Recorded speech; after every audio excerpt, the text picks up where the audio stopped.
So this is the non-Western research session, and you'll see that I've got my handout which you can download from Blackboard, which tells me what I'm going to be doing in the hour, what I need to prepare before class, what I need to bring to class, and what I need to do in the hour that we have with Laurie in the library next week. So you need to watch this video, you need to look over the links that this document has embedded, and you need to find your object in the textbook. So the object that I've picked to demonstrate with Laurie today is this object 912, standing Buddha from the Gandhara region of Pakistan from about the 3rd century BCE. So I found it in my textbook, I've done that. And then in class I'm going to work through this workflow which we're going to demonstrate for you in this video. And I'm going to try and find one good image of the object which I can copy from the book or from one of the resources that we find, 5 true facts about the object, and an annotated list of 4 sources, including at least 1 book, 1 article, and 1 website that I could read out about later or read up on later to find more about my object. And an annotated bibliography for us is I'm going to note where the object or the source can be found and what it might be useful for. And if you do that by the end of class, you'll get credit for it.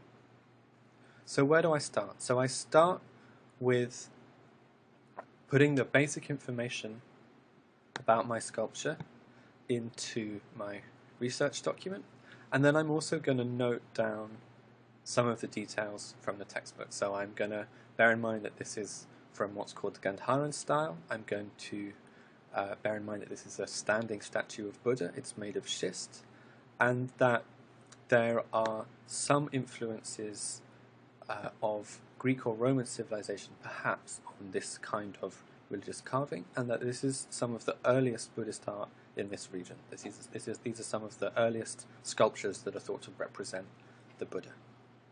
So what do I do next? My first stop is to find the bibliography in the textbook. In the back of the textbook there is a list of books which I can use to find out more about my object. So I'm going to scroll through to find the bibliography.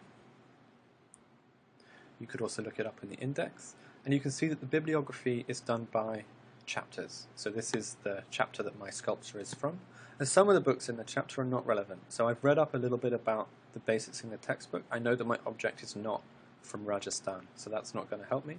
I know it's not in the Ajunta caves, that's not going to help me either. But the Buddhist architecture of Gandhara, maybe that would be useful. This book, a more general book, India, an Archaeological History, that looks like it might be a good bet too.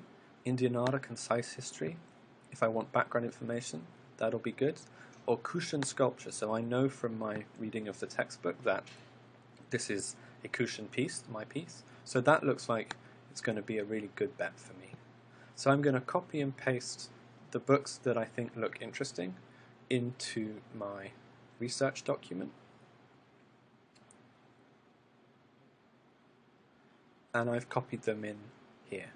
So once I've got a list of books, I'm going to go down to the library and find out how I can locate the books on the shelf, which is where Laurie comes in. So Laurie, now that I've got a list of books, how do I find whether we've got them and if we've got them, where they are? When you come to the library with a list of books, you already have set information that you can use to search in our library catalog. So let's go to the Kriba Library Guide. So that's this website here. And let's open up the link that you see displayed here for Kriba Library Catalog. Great, and if I click that link, I end up at this interface. This is the library search portal. You're basically going to be entering your title that you have from your bibliography and see whether or not we have a title match. Okay, so let's see if we've got this one, Kushan Sculpture. So what you have there is the title entered in, just like any kind of search portal you might find on the internet. You enter that in, and then you'll see the buttons that are available in this library catalog. You want to actually search the title if you want to get an exact match. And so it looks like we've got that one. Yes, and you can enter that. Yep, click on that, and then you'll enter. What you get from this screen is an idea of the different subjects that the book covers. Also the call number. The call number is actually the shelf address that you use to go and retrieve the book from our shelves. So if I want some help finding it in the library, what do I need to give you? I need to give you the title and the call number, right? Correct. So I'm going to copy that to my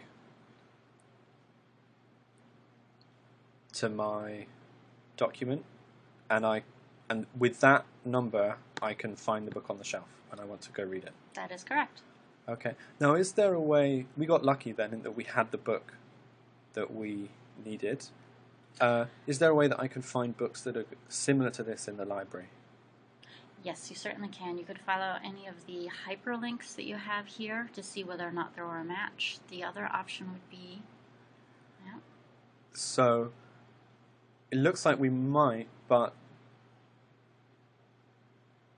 it just takes me back. So sometimes I'm going to get a whole... So sometimes the subject headings are gold, right? I'm going to find 3 or 4 books correct, that are in a certain subject, and sometimes I'm less lucky and it turns out we've only got 1 book of a particular subject heading. Yes, the way to expand that then would be to do your subject search, or your subject, as a keyword search.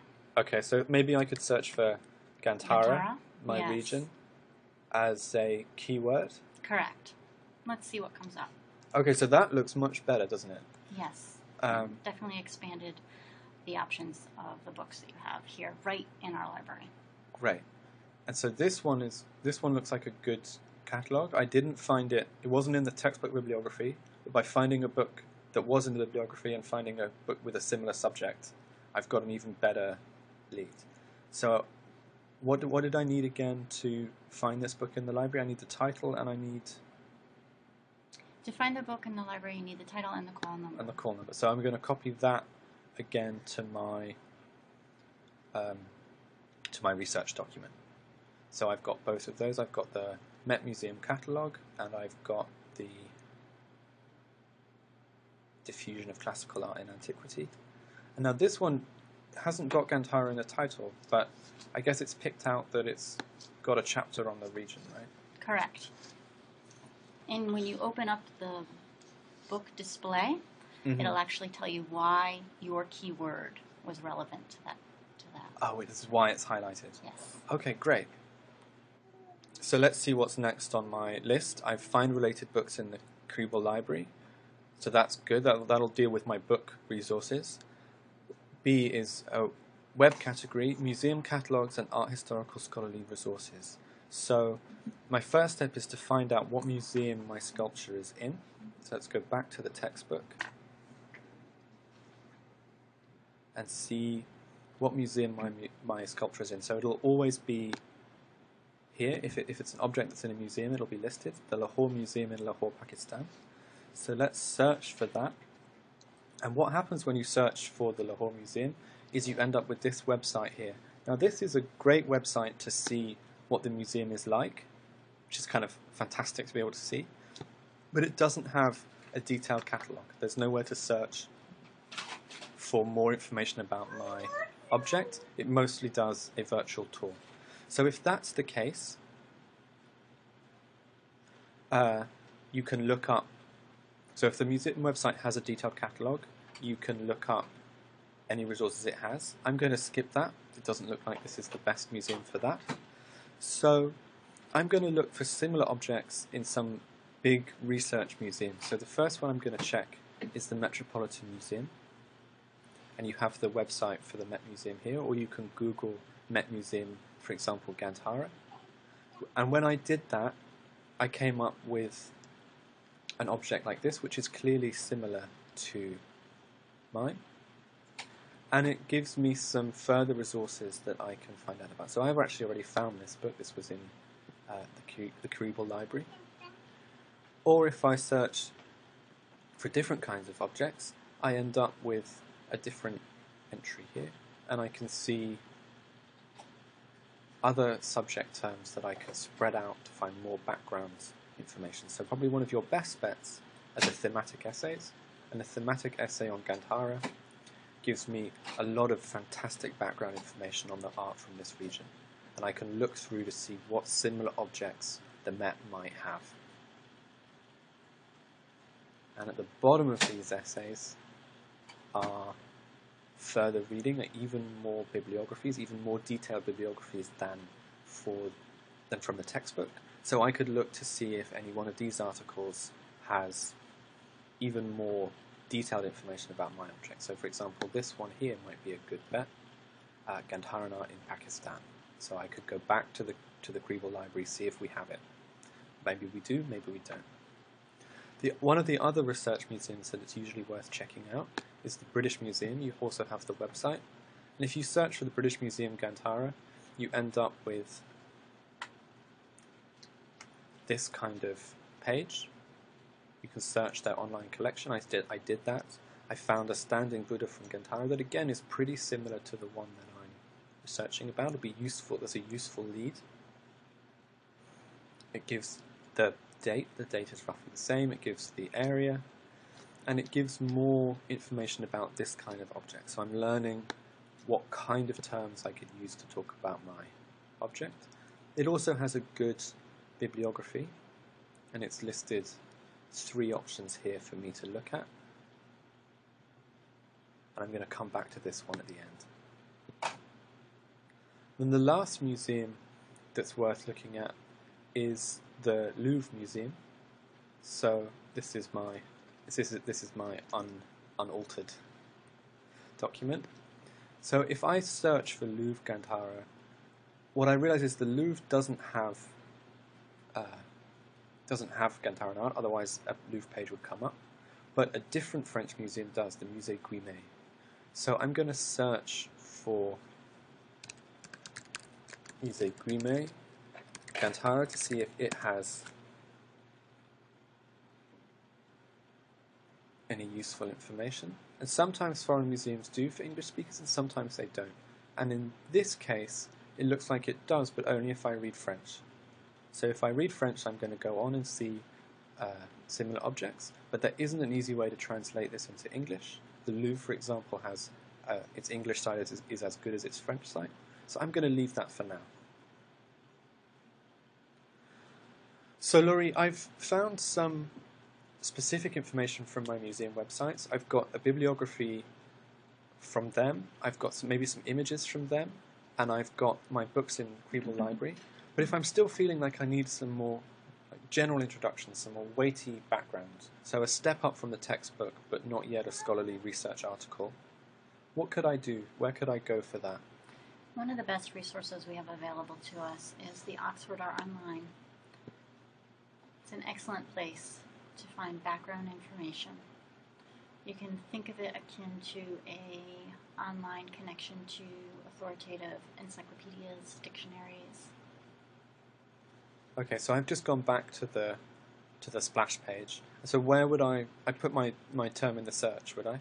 Yes, that is correct. So if I try Gandhara, so if I try a region or a style, that's probably a good bet. So the Oxford Art Online is general, and I've got all sorts of hits from Gandhara. Including images. Okay, so that's good. So I've got a general introduction to the region here if I want it, with some more specific links. Or I could find an image that looks like my object. So this looks very similar to the one I'm writing about. Is it the same? No, it's not. It's not quite the same. This one's in Cleveland, mine is in Lahore, but I can find out where it's referenced from. So this looks like it's going to be a good piece of background information on how Indian artists represented the Buddha. So I'm going to copy that link into my research document. So I've got some general information now. I've got some books. I'm feeling a little bit more confident. I'm a little further on in my research. I think I'm ready to go a little more in depth. Is there a good way that I can get some scholarly articles about my region or my object? There's a couple of resources in the library that you can use, but one of the ones that I'll recommend now is JSTOR, which is a database. It's accessible from our Kribel Library link. Great. And it comes up looking like this, right? That's correct. This is the landing page of JSTOR. It's a search box, much like you might find on the internet, so you actually will type in your subject search, just like you did in Oxford Art Online. So I'm going to be quite specific with this one. Yes, so that you can get more detailed articles. Great.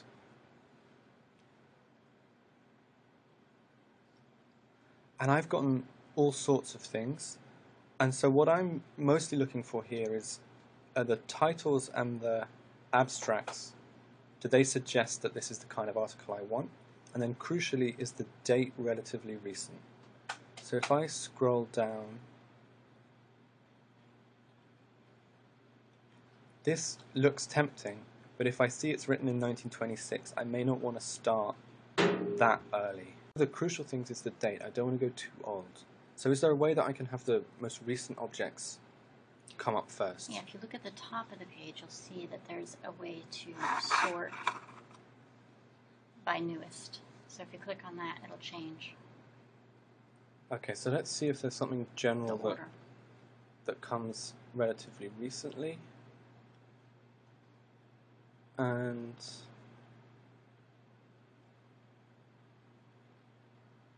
there is. So this looks like a good bet. It looks relatively general, it's recent, and I like that its abstract matches my current goals. So I'm going to go into the article. So as you can tell, we've been joined by the youngest librarian, Theo, Yes. Laurie's son, who's going to help us identify several visual types in Gandhara Buddha images. And so with this page here, what's the information I need in order to be able to find this again? On the top of the screen here, you'll see that you have the title of the article. Mm-hmm. You have where it is from, its volume, its pages. You also have information about how to get directly to this online link. It's called a stable URL. Okay, so this is what I need to store so that I can come back here anytime without having to search, right? Correct. So I'm going to copy all of that into my research document. Now, we've done the museums, we've done the museums and we've done JSTOR, we've done Oxford Art Online. I think it's probably time to see if we can broaden our search out to the web more generally. What are some ways that we can make the web work for us rather than just dive into the Google straight away? So, Use Google Scholar for sure. okay, so how is Google Scholar different from Google? The nice aspect about Google Scholar is it's arranged to provide you with online books, Mm-hmm.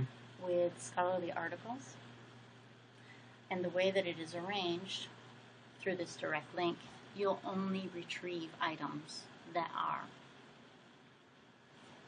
Scholarly research. scholarly research. Okay, so I cut out the conspiracy theories and I just have peer review. That So is let's correct. put in again a specific search term. And I've got a series of articles that relate to this. And some of these look like they might be useful, and some of them, so this for example, that might be useful, although it's quite old. So this is just about reading these through carefully and seeing what might work. This looks like a good option. That's a scholarly book. This is the same catalogue that I found in the Keeple Art Gallery, so that suggesting if I'm getting the same source from multiple searches that it's a key source. So that's definitely a book that I'm going to go back to and pay particular attention to. I've now found it in 2 different ways.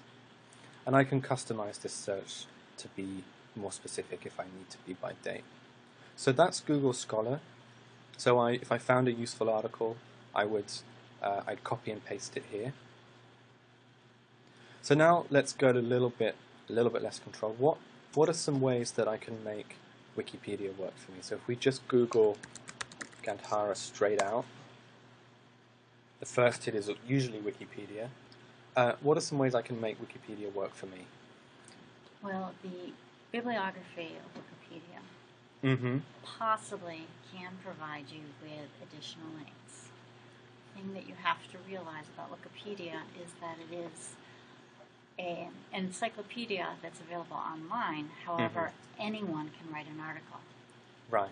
So it is possible to find incorrect information in Wikipedia.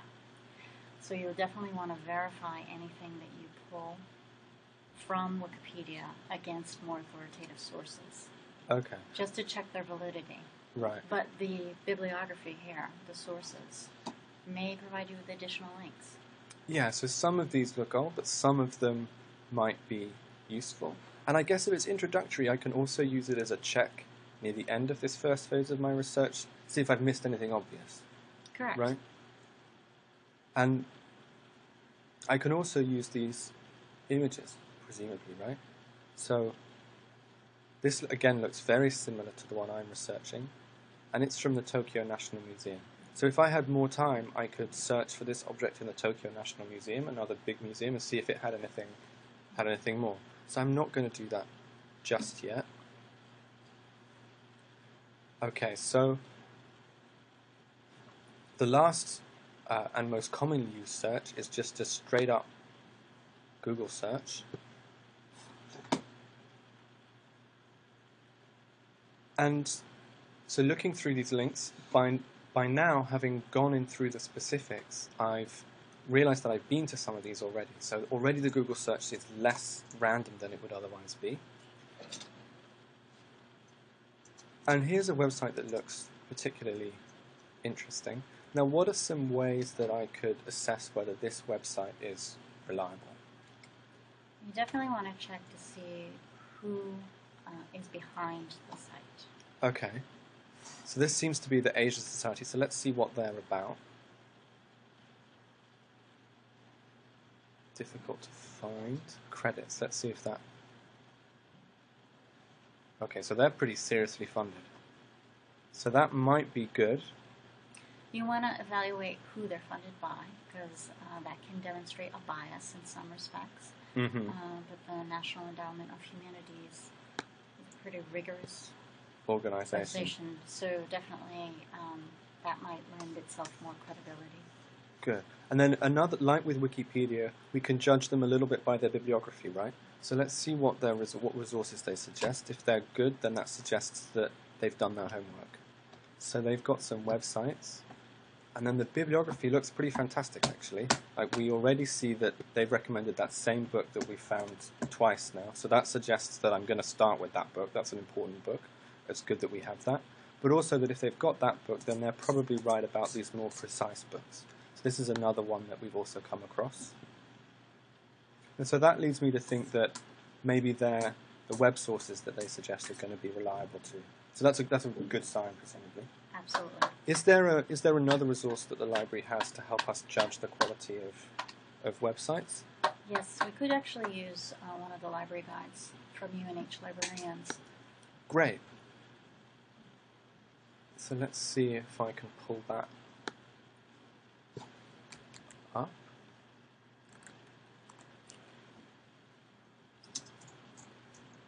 And which one of these would be useful? In terms of evaluating websites? Yeah. There's a document you can download if you'd like. It's right here. Oh, great. Okay, so I can and this will help me evaluate what resources I'm using. That's one way to do it. The tab sections in this guide also will help you kind of walk through your own critical evaluation of a website. Mm-hmm. Okay. So there's a checklist here that I could go through. Correct. If I don't have a librarian to hand. And this is in general something that you want to consider for all your courses. Mm-hmm. And then this looks like this is the more detailed download that I could use. Absolutely. And this is applicable to everything, right? That is correct. Okay, great. So I've got my website, I've got my articles, and I've got my books. It looks like I'm set with the resources that I need. So thank you very much.